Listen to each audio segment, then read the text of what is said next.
What if a war between two countries suddenly pulled an entire region into conflict? Right now, many experts fear that something like this could happen in the Middle East. Tensions between Iran and Israel have been rising for years. But what worries analysts today is not just a conflict between these two countries. The real concern is something historians call a regional domino effect, where one conflict spreads across borders and pulls in multiple nations and armed groups. History shows that wars rarely stay contained.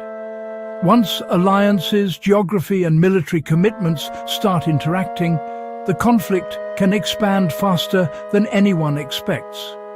In the Middle East, this risk is especially high because the region is filled with overlapping alliances, proxy groups, and strategic locations that the world depends on.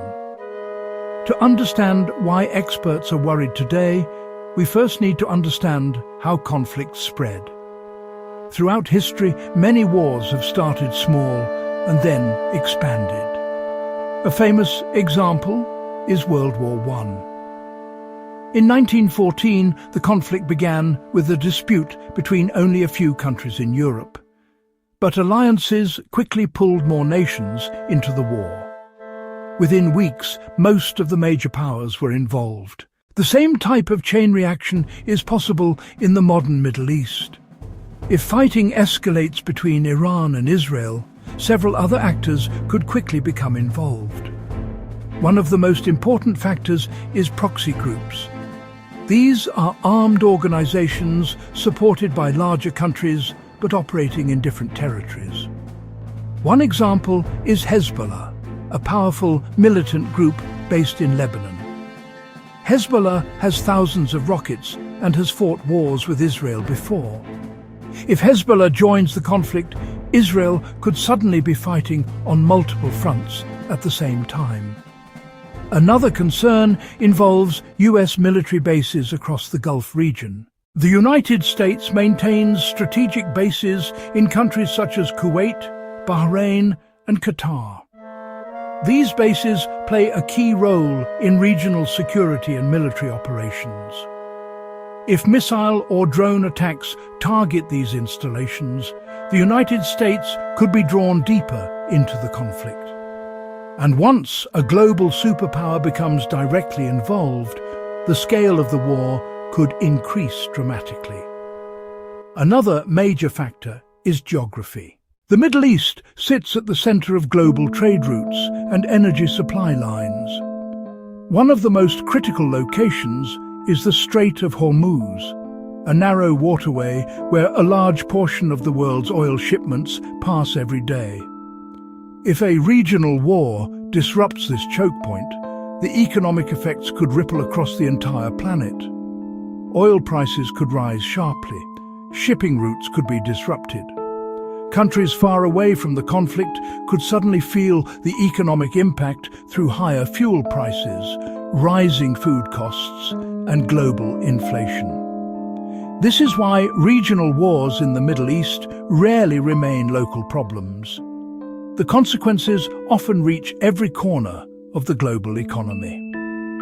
Another reason the conflict is attracting global attention is the number of countries that could be involved. On one side, there is Iran, which has influence across parts of the region through various allied groups. On the other side, there is Israel, which has strong military capabilities and a close security partnership with the United States. If more countries begin participating either directly or indirectly, the situation could transform from a limited conflict into a much larger regional war. This possibility is why some analysts have started using dramatic language to describe the risk. Some experts warn that if the conflict spreads widely enough, it could resemble a Middle East version of a world war, involving multiple countries, armed groups, and global powers. But history also shows that escalation is not inevitable. Diplomacy, deterrence, and international pressure can sometimes prevent conflicts from spreading. Throughout modern history, there have been moments when wars seemed ready to expand, but were eventually contained through negotiations and political agreements. The future of the Middle East conflict will depend on decisions made by governments, military leaders, and international organizations in the coming months.